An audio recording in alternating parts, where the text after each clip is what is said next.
13 minutes. He's Paul Goon. We are Fermentation, and today we are his guests. Woo! What's up, guys? Where are you guys from? Again? We are a small grindcore band from Brunswick, Ohio. Exciting. How did you guys become Fermentation? Okay, so in my couple years ago, I spent a summer drinking quite a bit just for the sake of doing so, and I ended up downloading music software. It was a lot of fun to play with. It was difficult, wanted to learn the language, had some friends in the music, and that taught me the ropes. And this one day I was in my basement, you know, screwing around with the drum kit, throwing stuff together, and I was like, my dad can play guitar. I can't play guitar, but I want to yell over this drum track. My dad can play guitar. So I went and grabbed my dad. So you guys are father and son? That's right. Yeah. That's right. Yeah. The first ever father-son band on 13 minutes. Yeah! Oh my God, that's even more exciting than I thought. I love when I get reasons to yell on this show. I'm sorry. Keep telling me your story. Don't let me interrupt. Tell me to shut up. And my dad came down to my little basement studio hermit space, and he threw down a guitar track, and Fermentation was born. We did one single. Yep. I'm brain farting. What's it called? We did Bottom of the Barrel. Bottom of the Barrel. And Growler. It was an A-side, B-side. So Bottom of the Barrel and Growler was our first two. And then we immediately got to work on our full length. Immediately. How old are you, Gavin? I'm 24. How old are you, Joe? 52. What's it like working with a 24-year-old musician? It's awesome. He reminds me a lot of myself when I was younger, very ambitious and just had really a passion for it. And we work well together. I mean, we have a lot of fun. This is my second go around. I started playing live and playing shows in the 80s. Thrash bands, hardcore bands, continued into the 90s. Met his mother and decided that playing in a band and having a family wasn't really going to mix well together, so I took a step back and took the time to raise my family.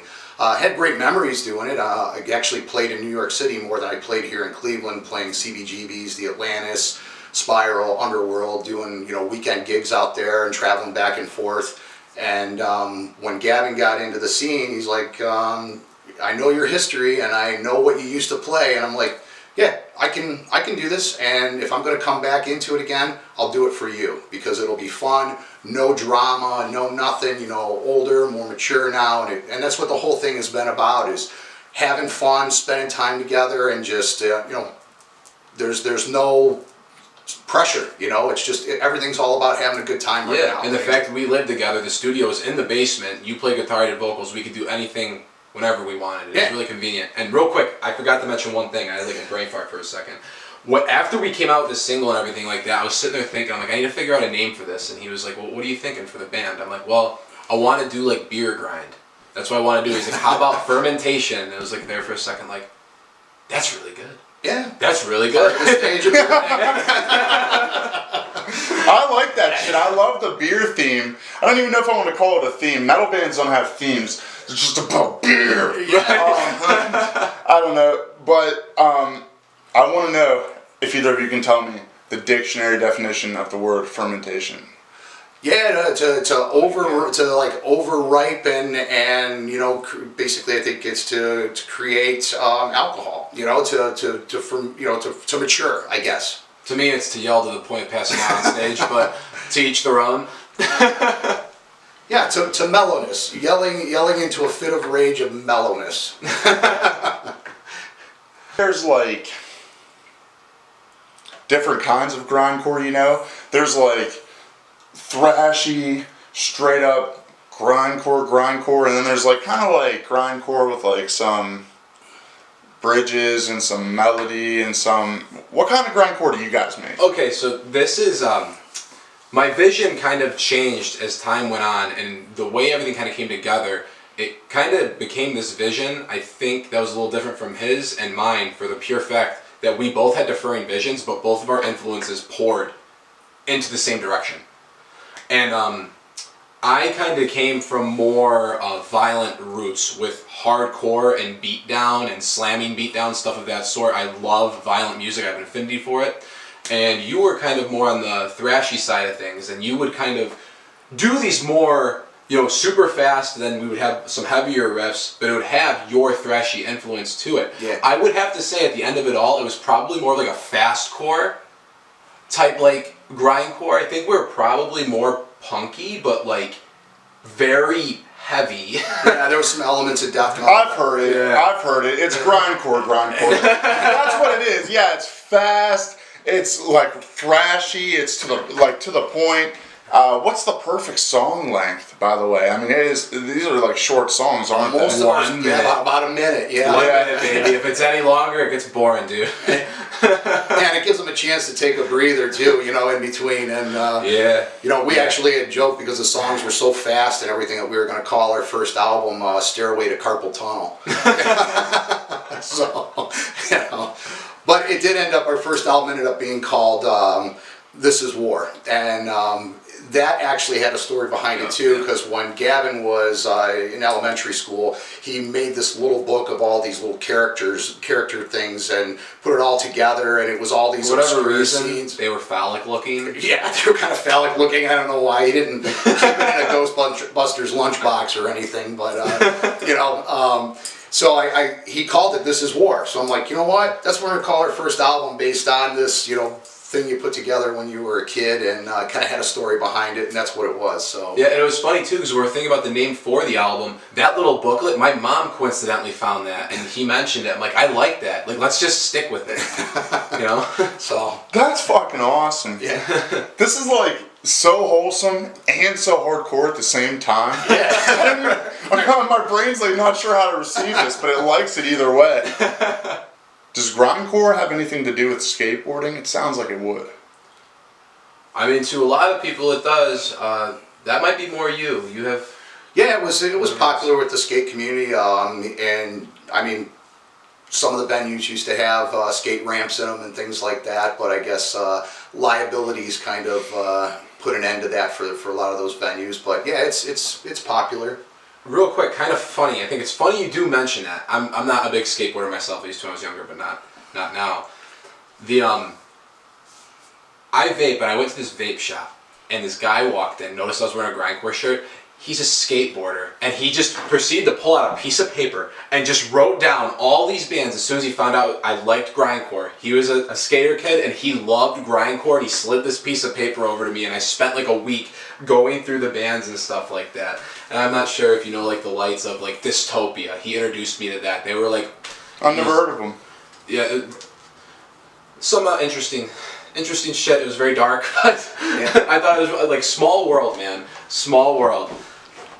Of course I'm like, grindcore. Oh my god, I love this. So I would say it's popular with skate kids. Popular might be the wrong word. This is where my mind goes immediately. Yeah. And grind has really grown so much through, the decades here. Like when I think of grindcore, I think old school, going back to Napalm Death and Carcass and Determination, old school. Yeah, and just all these other subgenres have just kind of come about, and it's kind of just like, I love it because it's freeform. There's really no rules, and I think that's what really makes it interesting, is like you do what you want. And people have asked me, they're like, why don't you solo a lot in the, on your albums? And because the songs are only a minute long. Yeah. How the fuck can you fit a solo in? Right, and then Gavin on top of that too, he's like, I hate solos. I don't want solos. He's like, I know you can solo, but let's just blast. Let's come on, Dad. Enough of the solos. Yeah, no solos. So we do, I think, have like 2 or 3 songs that we squeezed a solo in, and one of them had to have the solo because it was a cover of Discharge's "The Blood Runs Red." So that song's a classic, and we talked about a little bit earlier that that Discharge album was a turning point for me when I was younger, and being introduced to that aggressive hardcore style that came out of Britain at that time, Discharge, GBH, and I'm like, man, we got to do a grind cover of "The Blood Runs Red." And he was down. When we tracked it and everything, it went really quick. I mean, the riff's just straightforward in your face, and you got to throw a bone solo in there. So playing it live with him was just awesome, because here I am on stage, playing a song that was influential to me when I was a youth, and my son's doing the vocals, and we were just like letting it rip. It was really an awesome moment to be able to play that live, you know. And Yeah, that song was a nice little breather spot for me because it was more punk based. I didn't have to yell for the entire minute, so I thank you for having that idea too. It was One almost like last an time intermission. he has to pass out. Yeah. Yeah. Save like a few brain cells. Joe, I think that's going to be the fucking longest beard I've ever seen on this show. I commend you. Don't stroke his ego in it. I'm not stroking his ego. I'm stroking his beard. I'm stroking his beard. Bring the beard over. Not you, just the beard. I touched it. That's the first time. First time on 13 minutes I ever touched a beard. That's a good beard right there. I had to do it. Thank you very Gavin, much. I have one for you too. Hit me with it. How do you make those animal sounds on that first Split album? What is that noise that you're making like the whole time? It is awesome. That's a good question. I don't know if I could really like tell you how to do the like stuff. Do it again. But One more. If you do, I'll leave you with one tip. If you ever want to do really bizarre vocals, it has nothing to do with how you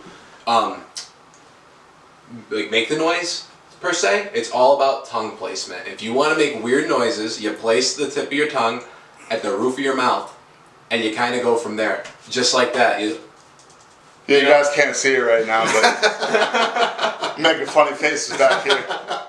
Oh, and also it comes with migraines too, so you have to be willing to accept that. Don't care what anyone says, no matter how good you are at vocals, if you do this, your head will hurt. If it's not, you're not putting your heart into it. I didn't make that rule, it's how it is. Are you guys Browns fans? Yeah. Yeah.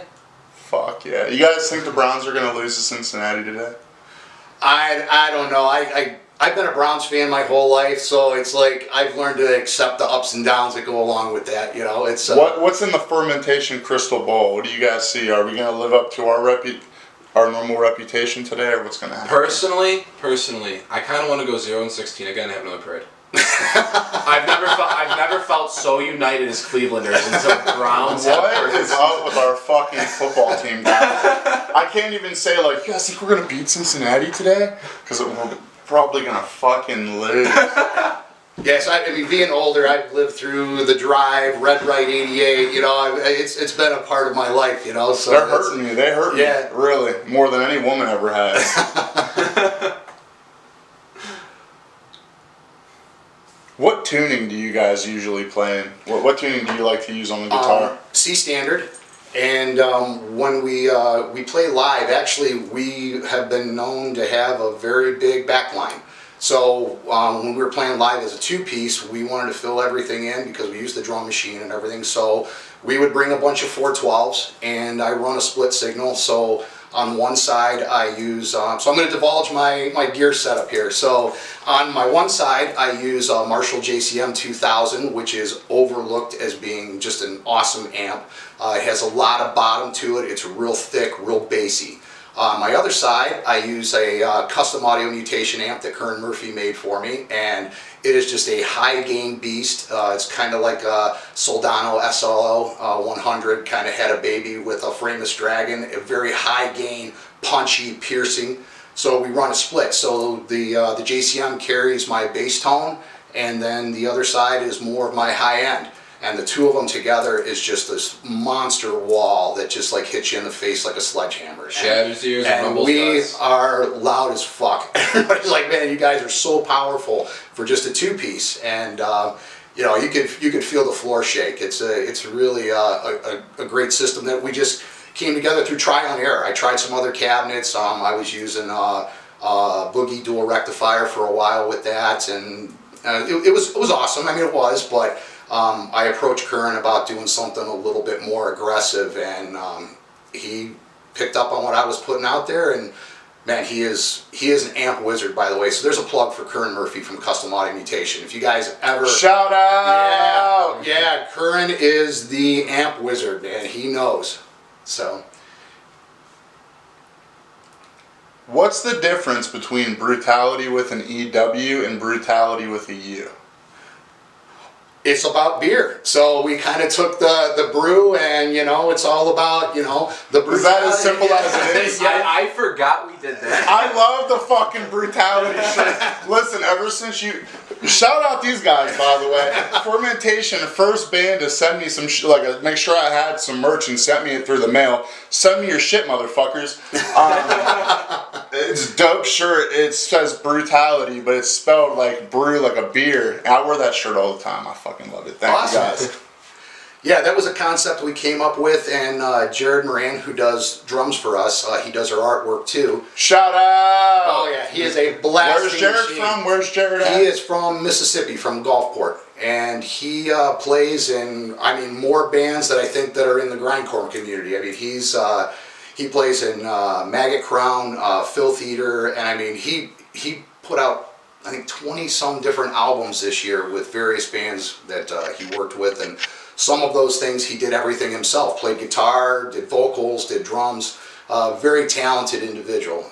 Great guy. And he came up with the artwork after we gave him the concept. And he's done the artwork for almost all of our albums, except for the first one. Yeah. You guys have some sick fucking art. That's, oh man.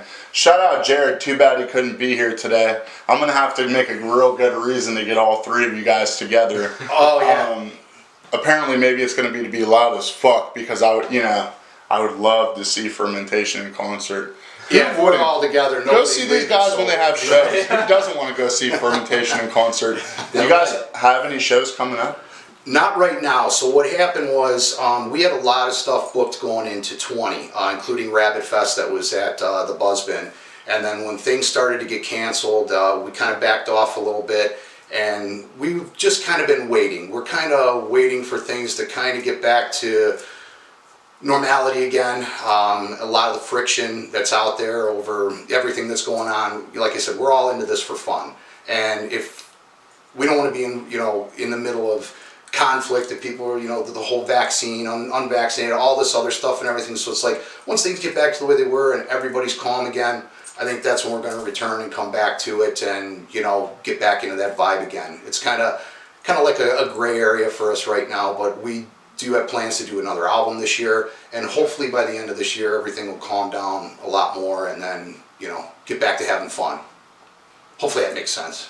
Yeah. You guys are in a couple other projects, aren't you? What other bands are you guys in? Go ahead, Gary.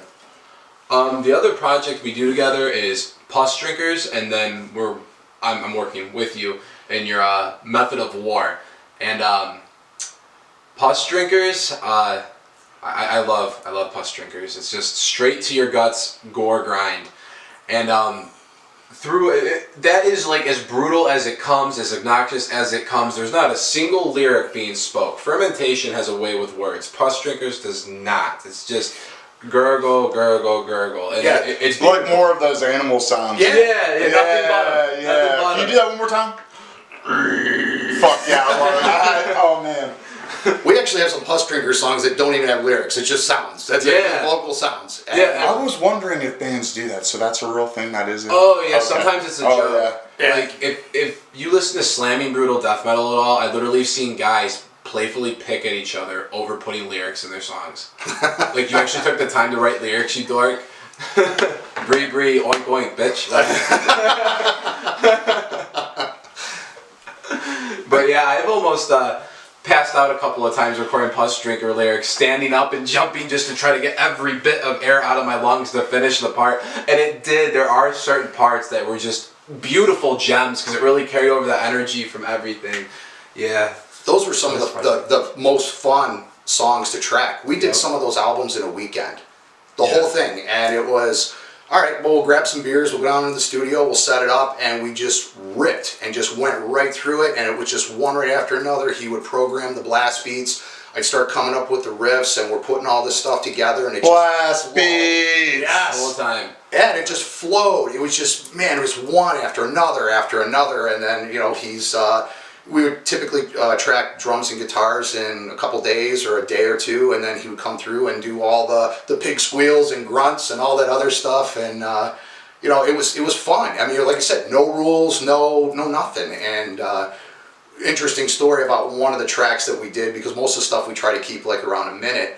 So we decided to do the opposite, and we did a 5-minute song one time. And he had all the drums tracked and everything, and I was all ready to go, and started tracking the guitars, and it's 5 minutes of just like blasting, like some of it's like 240 beats per minute, just grinding guitar. Tracked the whole thing. By the time the 5 minutes was over, like my forearms throbbing, you know, like going numb and burning, and I'm like, oh, awesome, awesome, let's hear it. So he gets the headset on, and his eyes get real big. He looks over, he's like, holy fuck, I didn't press record. So I'm like, well, let me have another beer, and then we'll track that one again. That track too, that ended up turning out really cool, but that was like a sessions track. I wanted to break it up into sessions, and I had different ideas for different little parts. It'd be like a 20-second burst and a break, 20-second burst and a break, and they were all different. And so this is kind of a funny story too. I got this vocal pedal. I was looking for it for a long time, probably for about a year. And I went with one of my guitar playing buddies to Guitar Center, and I'm just like walking around BS with him. He's looking at guitars, and out of the corner of my eye, I see this little purple glint. And I look over at the case and I squint. And I'm like, holy fuck, that is a Digitech V400 vocal pedal, and they're hard to find. So I immediately ran over, scooped it up, and took it home with me. And most grindcore, gore grind bands will use the V300, but that one's a bit outdated and really hard to find, but I got away with the V400. And the stuff you can do with your voice with that thing is unbelievable. It is so much fun to play with, and that's what that sessions track was essentially for. I was adjusting all the different stuff in my voice to try to get the nastiest sound I possibly could for my voice. So if you ever listen to the different Puss Drinker albums, they all sound different because I use different vocal effects for each of them. And yeah, it was a lot of fun. It was a lot of fun. I like playing with that. I like playing with tools. It is unbelievable. I love the fucking enthusiasm. What's the difference between 2018 recorded Fermentation and 2020 Fermentation? The biggest difference. I know there's multiple. Jared was the big difference. Switching over from doing programmed drums to having Jared track drums for us was the big change up. It was like the aha moment when he sent his tracks in. We got the first one done. I was like, holy shit, this is what we were supposed to sound like. Yeah, you know. Yeah, so yeah, that's kind of what it was like, and what we So what we did with that is we had all these tracks that came over right away, and then we had an opportunity to get a single on a compilation album for Vargeist Records. Jared's actually released a few things on that label himself. So we took a couple of the tracks right away and did 2 singles. So we did Detonation, that one on the Vargeist record sampler. We never released with them. We ended up doing the Decay album on our own. But that was an awesome track. Again, that one, once we hit the studio, it just flowed. It was like, man, it was just a great recording session. You know, so it was, that was released earlier, and then later on we moved on with the rest of the tracks, and loved the Decay album. I loved everything about doing that album. It was, like I said, just, again, it was fun, and it just flowed. It was like, we really didn't have any hiccups where we had writer's block, or like, it was just like in the moment and just let it rip. Yep. A lot of energy in that album. Beyblades, let them rip. That's right. I was listening to this song earlier by you guys called Life Lesson. What kind of life lessons does Fermentation teach? Well, I guess first off, family is first. Damn right, damn right. Everybody always comments on that when they have an opportunity to play. Beat you to it. Yeah, you did. That you know how tight we are, and our family, my other children, they come to our shows too. A lot of our friends, and you know, we try to convey that. And if you've ever had an opportunity to play with us, we are aggressive. We bring a heavy tone. We bring a brutal stage presence, but we will always treat you with kindness. Always. Damn right. And that's the thing. Whether you play with us, the bar owners, anybody that's around us, we always make sure that we try to be as kind to people as we possibly can. The music's fun. All the things that go around, with it is fun. The heaviness, but none of it means anything if you're an asshole. Yep. When we're on stage letting it rip, everyone kills each other. When we're done, everyone hugs and kisses each other. Yep, we have beers and cigars, and network with everybody, talk with everybody, and always make time for the people that are there to see us and help promote us. What's the cigar of the week or the day or the month? How do you do it? Well, it's kind of at random. You know, I usually keep a humidor full of all these different varieties, and today on the ride out it was Olivia Hellion cigars that we smoked on the way out today. They were delicious. I don't know what that is. They're awesome. That's all you gotta know. It's a damn good cigar. It's good enough for me. Yeah, I'm not a aficionado. How do you guys feel about the relationship today between technology and music? I know you were talking about how unbelievable your voice can sound. But I mean, you know, so I guess this might be more directed towards Joe. You can both answer. What's it been like back from the 80s till now, recording the sounds you can get out of guitars and amps? And it's amazing. I remember back in the 90s, we recorded at a studio in Akron at the time, which was one of the premier studios called Rainbow Studios. And it was a band that I was in then. And it was 24 track, 2-inch tape, you know, big studio. I mean, at the time, that was a studio like Metallica would have been recording in.